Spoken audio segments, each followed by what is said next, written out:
Hello, ladies and gentlemen, and welcome to Mark Isaac Potter Presents. This is show number 2 with Etsuko Morita Fields, and she's a delightful human being.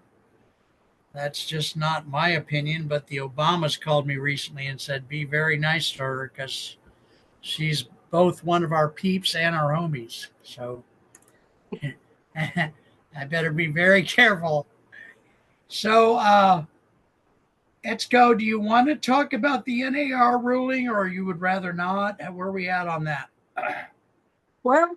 So as many of you may know, that as of August 17th, the rule has changed quite a bit. The biggest difference is that we no longer can mention the buyer compensation, the commission for the buyer agent. Okay. Now, I would like to be careful when I answer the questions because it's still brand new. I Right. have gone through quite a bit of training through our company on this one, but Now let me, a lot because of I new don't questions. understand either. I Right. I mentioned it to several realtors, and I promise I don't understand. But is it that the buyers used to provide a commission, and now they do not? Is that what's happening? It's the other way around. It was the seller. Sellers are obliged to pay a certain amount of compensation, the commission to the buyer. Right. And that had to be posted prior to even buyer visiting the property.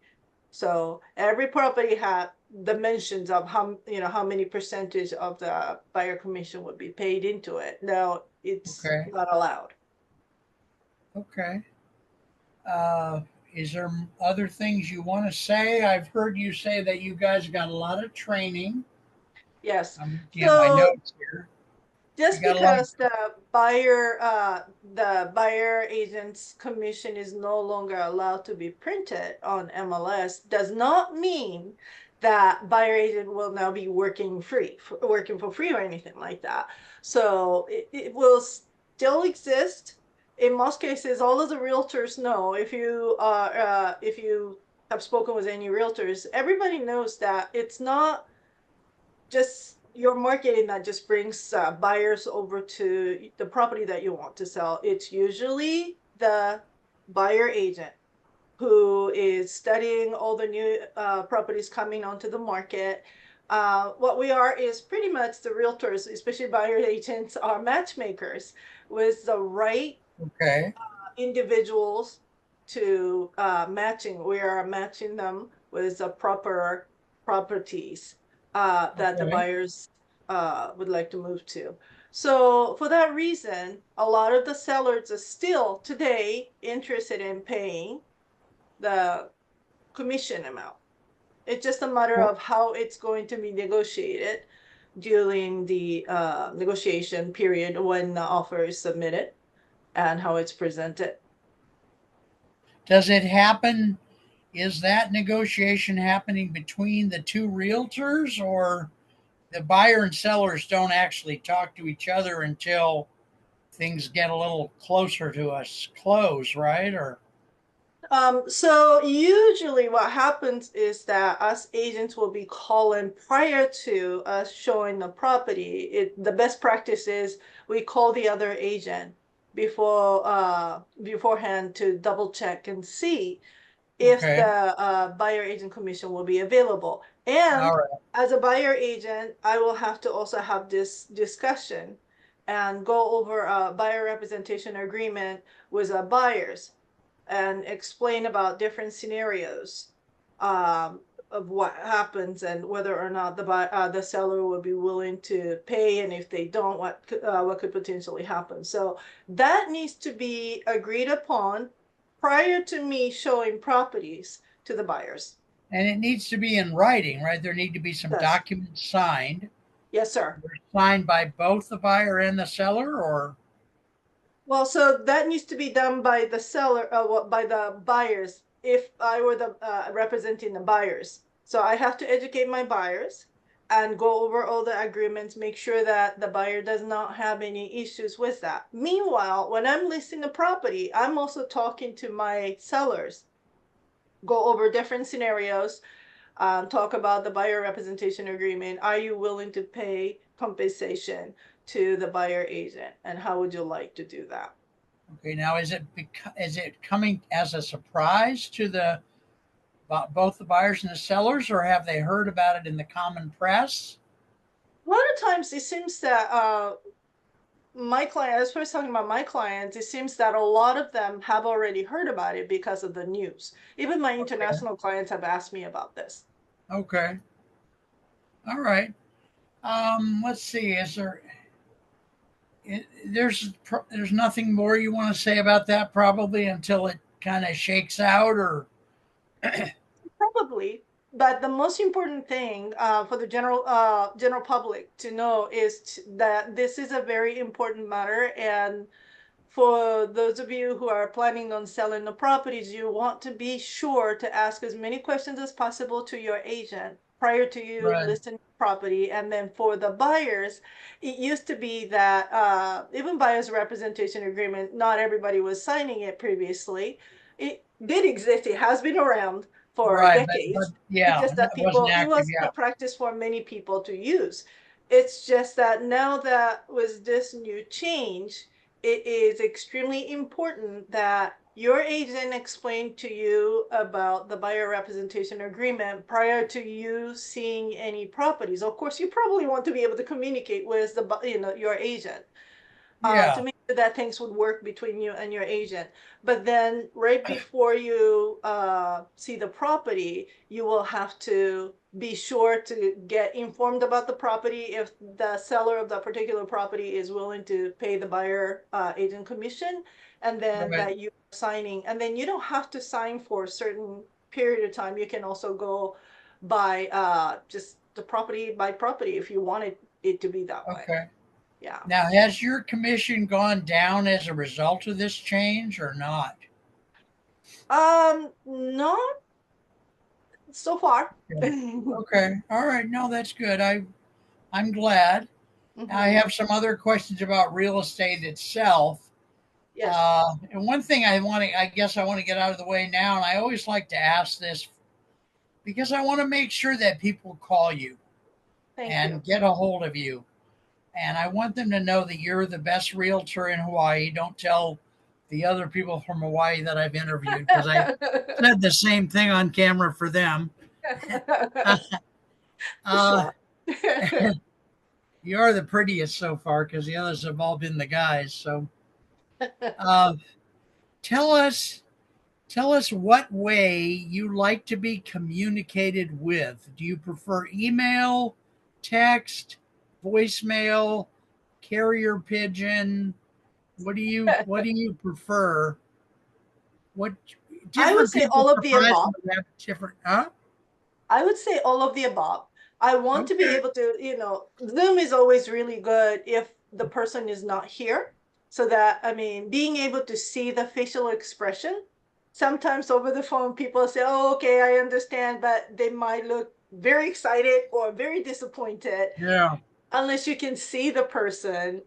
So I usually request, if the person is not here yet, then I usually request to meet via Zoom. At the Okay. very least, I would like to be able to talk to the person. And then, of Okay. course, I do the follow-up emails and text messages. It's because, when you're on the phone or on this call That's for business. Yeah. half an hour, sometimes you misunderstand certain things or you forget a part of it. So just to be sure that I do have Right. the correct information from you, Okay. I just Good. combination. All right. Um. So a Zoom call or meeting, Hmm. and some other things I wanted to ask are we talked about different states in the United States in the past show, Hmm. and we said that a lot of people from like California, Texas, Washington tend to come to Hawaii and either buy to stay or buy a rental property or other types of income. I don't know if there's other types of income purchases on residentials. And you don't do commercial, right? Have you ever done any commercial? I attempted to do commercial. It did not go through for that. But I'd rather my focus is more on the residential. Okay. Do you get people, because Hawaii is such a wonderful international place, do Hmm. you get people from other countries coming? And if so, what are the most common countries that people come in either to stay or as a rental property? I've worked, so as previously mentioned, I because of my background, I do get a lot of Japanese people. Right. I have worked with people, I have clients from Canada, Mhm. Australia, Hong Kong, Taiwan. So Those would are you say Singapore. mostly English speaking people come? Mostly, even the people from, except for my Japanese clients, the people from Taiwan, Hong Kong, are actually English speaking. So I wonder, is there a culture in Hawaii for non-English speaking people like Swedish or people from Morocco or something tend to come there? Because like in California, we have the largest sumo. We have a large sumo community. We have a lot of Punjabi people.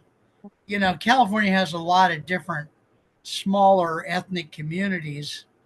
That's not the case in Hawaii, I guess. Or A lot of mixture of people from all over the world. okay, Say it's a true melting pot. Well, to some extent, I'm not really sure if it's really melting together. Some cultures yeah, we are. it's really not melting all that. It's there, but it's not. But it's a very interesting place, and you can find all sorts of really different, interesting cultural things here on the Yeah, island. It's not necessarily certain particular culture, but that's that's another reason that a lot of people feel comfortable and are interested, and yeah, or may sometimes feel that this is very exotic, but because it's really different. yeah. Well, they're speaking of culture. Culture is something I really care about because I'm a writer. Hmm. So we have a lot of individual Hawaiian cultures on the islands, right? Oh, I mean, the absolutely. Hawaiian, people from the mainland think that the Hawaiian culture is one thing, but actually it's different groups. I want to call them tribes, but I don't know if that's accurate. But like we talked about Molokai, even within Molokai, there's one or two different groups, right? Or not? I'm not really sure. I have not studied. Molokai is a little off to itself.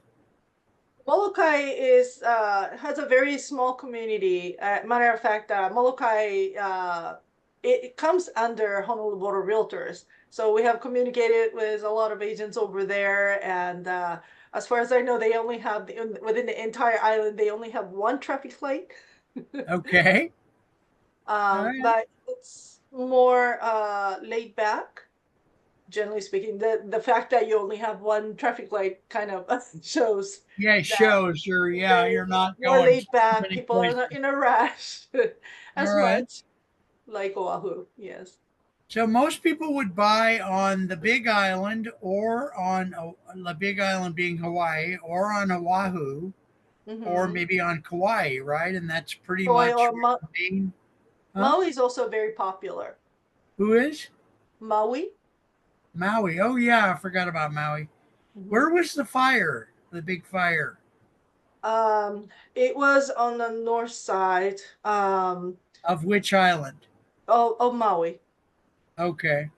Lahaina. And that's what do you have any thoughts about that? I mean, the theory here, one of the theories here is that it was, and I don't mean to get too weird, but one of the theories here was that developers planned the fire to get the land because people there didn't want to sell. They wanted to keep their own culture. I really hope it's not. I mean, I really think it's just a rumor that some people created. It was just a series of unfortunate coincidences. But But I, there were so many coincidences happening at the same time to cause such a truly terrible fire that ruined ruined to hundreds of years of culture. It is it's so sad. A matter of fact, our company, Berkshire Hathaway, has offices over there.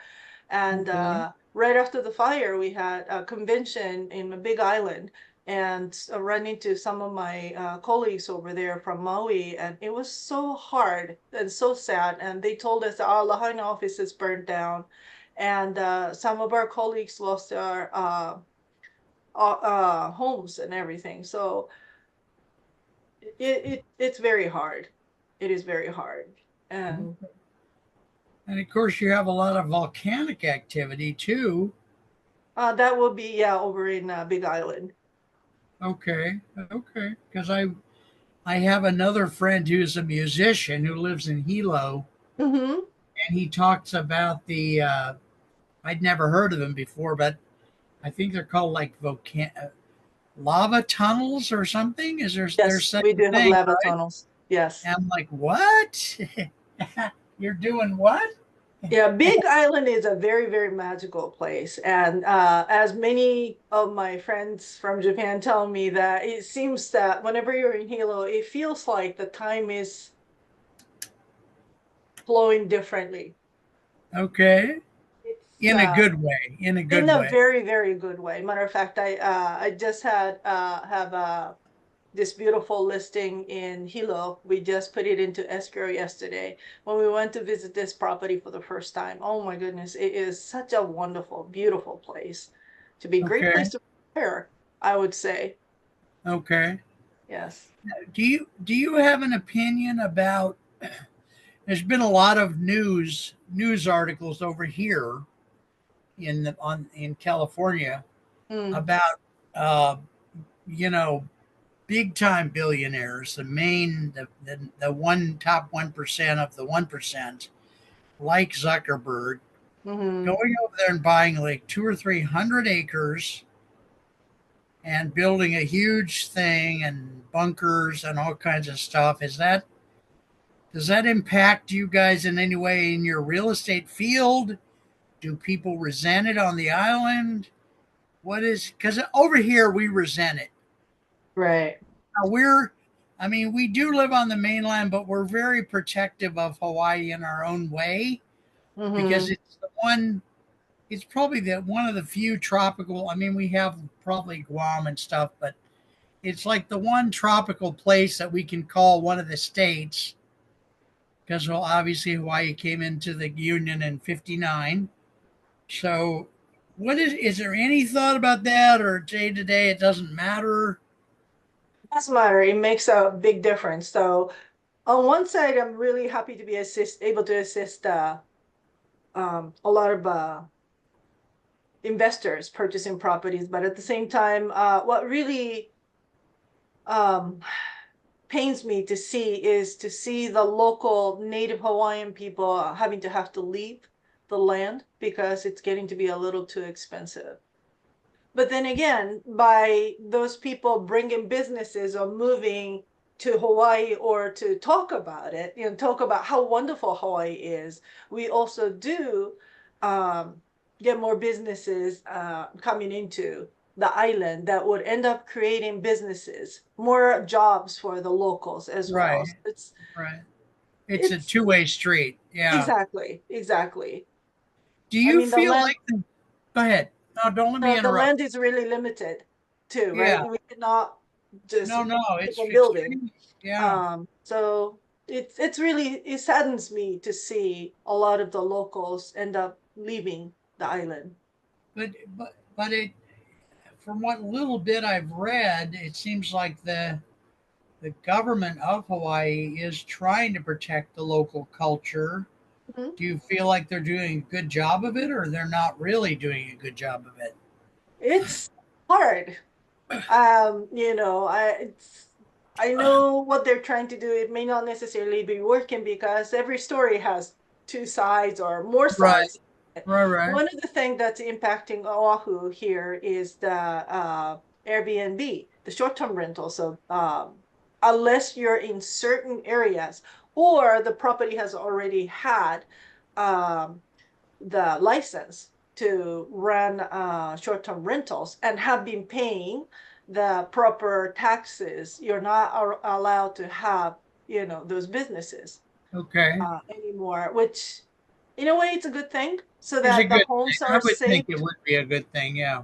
Right. I mean, it's, with this, more homes would be available for the people who actually need it. However, it's not 100%, it's not Yeah. really working out to be that way either. Yeah. And there are a lot of locals who have multiple homes and who are counting on those incomes by running those Airbnb too. And now they're not allowed to have that business anymore. So it Okay. is very difficult um, to be able to have a perfect world here. Yeah. Well, and true everywhere. We have a big housing project in California. In fact, several Mhm. big housing projects because we have a lot of homeless. So there's two aspects to this question. Number one is does a place like downtown Honolulu have a lot of homeless or just a few or We do. We continuously have homeless issues here, and unfortunately. is the state government trying to build like a tiny home village around or because we're doing a lot of tiny home villages in California. Mm. I know that they make attempts. Matter of fact, they do. We have a really nice one right in the middle of Honolulu, but it's just not enough. And it It's seems limited. that, Yeah. yeah. Okay. Okay. Huh. All right. Well, we're closing out our second show, and I know you've got another appointment with, I remember if it was Oprah or Barack, but for lunch. They're taking you out to lunch because you're the more important person of the two. But that'd be Um, nice. do you have anything you want to leave our audience with? Any thoughts? Or the other thing, there's that question. And then the other question is I always like to inspire young people. So if there's any young people watching or other people who want to think about becoming a realtor, what advice would you give them about it? My was my nearly 20 years of experience. I wish that well, the good things that I have done was that I came to a large company that could properly train me. And that's how you want to do the business. You want to be able to do it right by going to a company that can actually train you right. And Okay. then just be active, proactive, meet people. Don't be just sitting around and not doing anything. You have to make sure that everybody around you know that you're a realtor. And Okay. also, it's not just going after new clients, but it's also extremely important for you to connect with fellow realtors, and not just in the Okay. Oahu area, but also throughout the country. Why is that? Why the realtor to realtor peer group thing? Well, so that you get to learn. This business Okay. is all about learning. The law changes every single day. The marketing changes from the time that I started this business. It's an entirely, we didn't really have social media, when we Right. started to. Yeah. Now, today, if you don't do any social media, it will be a very hard business to be in. No, that's true. Yeah. So All things right. change Well, continuously. So network with people, talk about it through a lot of different ideas with each other, help each other. And different realtors are not your enemies, they're friends. So okay, you good. only keep All on right. learning and supporting each other. All right. So, ladies and gentlemen, been visiting with Etsuko Morita Fields, who is a marvelous human being and, as I said, a close friend of the Obamas. I guess I ought to say once on camera that I'm joking, just in case Barack doesn't call me again. And she's a very exceptional person and someone great to work with. So if you're thinking of buying property, either to move over to Hawaii or to invest, consider giving her a call. She's lovely. This Thank has you very much. been Mark Isaac Potter Presents. Folks, we'll see you next time. Thank you, young lady. Thank you very Take much, care. Mark. It's All such an right. honor. Bye bye. Take Bye care. bye. Bye bye.